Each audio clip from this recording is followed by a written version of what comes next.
Vous écoutez Quartier d'affaires, le podcast dédié au monde de l'entreprise. Podcast dans lequel vous retrouvez des interviews de professionnels membres de l'AEM, l'association des entreprises de Montrouge et des Hauts-de-Seine-Sud. L'AEM, lieu privilégié du networking des hommes et des femmes d'entreprise, dirigeants et entrepreneurs souhaitant se retrouver pour échanger sur des sujets en lien avec leur activité. Conférences, optimisation des liens économiques et recommandations d'affaires dans un environnement empreint de convivialité, voilà la recette de l'AEM. Ce podcast a pour objectif de présenter la centaine d'entreprises que compose ce club. Nous parlons de leur histoire, leur activité, leur business, leur actualité et leurs projections, en gardant un axe fondamental, l'humain. Car comme l'a si bien dit Antoine de Saint-Exupéry, la grandeur d'un métier est avant tout d'unir les hommes. Il n'est qu'un luxe véritable et c'est celui des relations humaines. Et aujourd'hui, j'ai le plaisir d'être accompagné par Samuel Cougo de AXA, agent d'assurance. Bonjour Sam. Bonjour Geoffroy. Peux-tu nous dire ce qu'est un agent d'assurance ? AXA en l'occurrence. Un agent d'assurance, c'est un intermédiaire entre les assurés et les assureurs.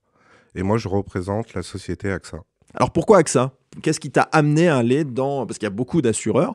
Pourquoi tu as décidé à un moment donné d'être agent d'assurance AXA ? Je cherchais essentiellement une compétence en assurance entreprise et AXA répondait à mes critères.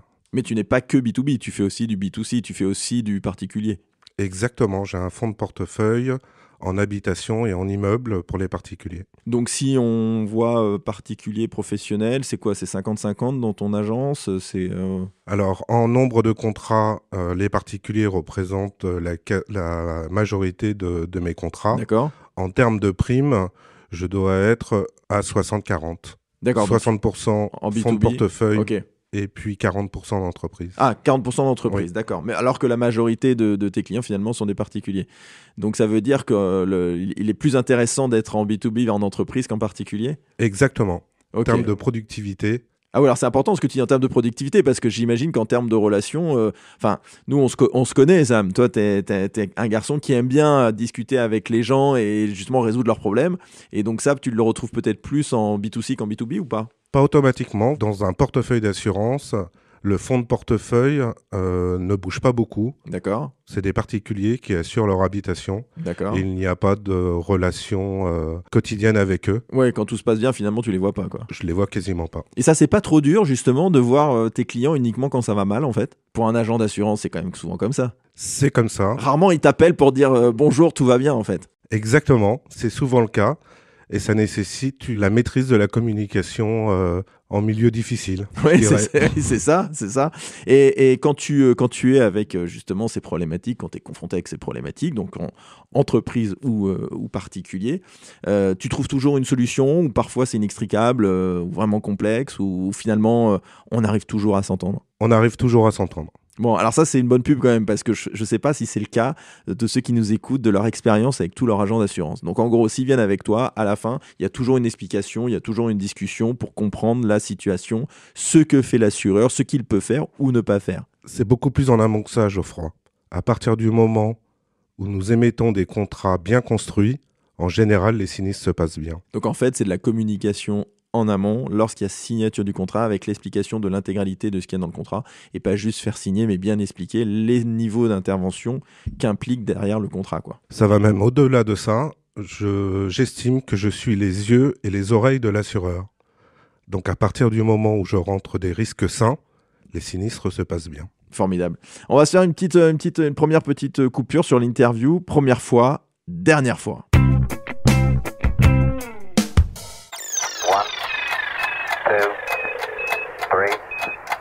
Samuel, la première fois que tu as signé un client, tu t'en souviens ou pas ? Je m'en souviens parfaitement. C'était à Montrouge.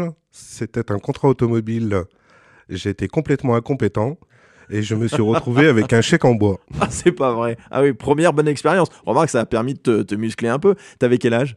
Je suis arrivé à Montrouge, j'avais 35 ans. Et là, c'était ton premier contrat en tant qu'assureur. En tant qu'assureur généraliste. Et là, tu t'es pas dit, mince, j'ai peut-être pas pris la bonne voie ou autre, non, ça bon ? Non, je me suis dit que la sélection des clients était hyper importante.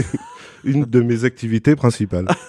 La dernière fois que tu as signé un client, c'était quand ? La dernière fois que j'ai signé un client, c'était ce week-end, un contrat immeuble. D'accord, ah oui, donc t'es vraiment un entrepreneur, quoi. Tu bosses le week-end.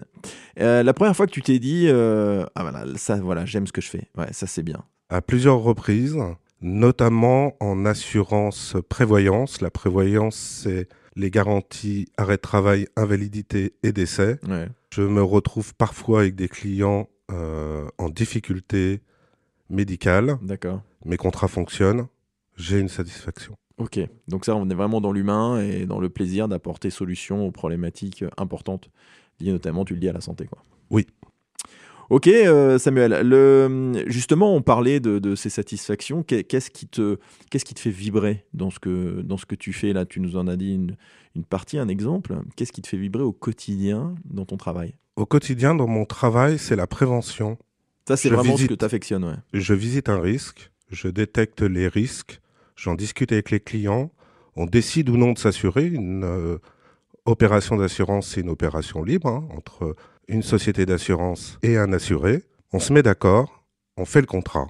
Ok. Et le jour où le sinistre arrive, on paye les dommages. Quelle est la valeur ajoutée d'un assureur comme AXA? Parce qu'on le sait, il y a beaucoup d'agents d'assurance en France, enfin, pas d'agents, pardon, d'entreprises d'assurance en France. Quelle est la valeur ajoutée d'AXA pour toi? Principalement la solvabilité. Oui, grosse boîte, sérieuse. Et le deuxième point, c'est la technicité. C'est-à-dire que vous arrivez avec des risques, on y réfléchit et on trouve une réponse adaptée. Samuel, on va faire la deuxième petite coupure. On va faire l'interview Up and Down. Up and down. Alors Samuel, je vais te demander une anecdote positive et une anecdote un peu galère. Donc une anecdote positive. Dans la vie de mon agence. Voilà, exactement. Une anecdote positive, je reviens toujours sur le volet prévoyance, qui est un gros volet de mon cabinet. J'indemnise une personne qui est en très grande difficulté et qui, sans l'assurance, serait démunie. Totalement démunie. Et là, tu as quelqu'un en tête en particulier? J'en ai plusieurs, notamment une personne dont je n'ai plus de nouvelles, mais je sais que je paye la rente d'invalidité. Donc ça veut dire que ça va. Qui était extrêmement malade. D'accord. Et donc que tu as assuré, que tu continues d'assurer. Et là, c'est une satisfaction pour toi? Oui. Super. Une galère que tu as pu rencontrer dans toutes ces années que tu as derrière toi d'agent d'assurance? Ma plus grosse galère, c'est un client qui se présente avec un sinistre à 30 millions d'euros. Ah oui, 30 millions d'euros? Et le plein de garantie était de 3 millions d'euros sur le contrat. Ah la vache. Et comment ça se passe là? C'est une communication très complexe. Là tu es dans la gestion de la communication de crise un petit peu. Exactement. Et que c'est fou, 30 millions quand même, c'est énorme. Et là, c'est des choses qui sont anecdotiques ou auxquelles tu es confronté régulièrement à ce niveau-là? En général, ça vous arrive peut-être une fois dans votre carrière. Ouais, d'accord. Je l'ai eu en début de carrière. En début de carrière en plus? Oui. D'accord. Je n'avais pas signé le contrat. Donc toi, ça y est, c'est fait, t'es tranquille. Ça y est, je suis tranquille. Normalement. Quelle est la vision, ton envie sur les 2, 3, 4 prochaines années? C'est de poursuivre, de continuer ton développement, c'est quoi? Ma vision, c'est que le numérique enlève les yeux et les oreilles à l'assureur. Et le principal enjeu d'un assureur, c'est de connaître la composition de son portefeuille. Donc dans les années à venir, nous allons prendre, je pense, de plus en plus d'importance. D'accord, parce que vous représentez le terrain, vous représentez la relation, c'est ça? Exactement, et nous sélectionnons surtout les risques de qualité et nous mettons de côté ce qu'on pourrait appeler dans mon métier les risques certains. Donc en fait, la relation avec l'humain, la rencontre est essentielle. Tu signes jamais un contrat si tu n'as pas rencontré la personne ou les personnes?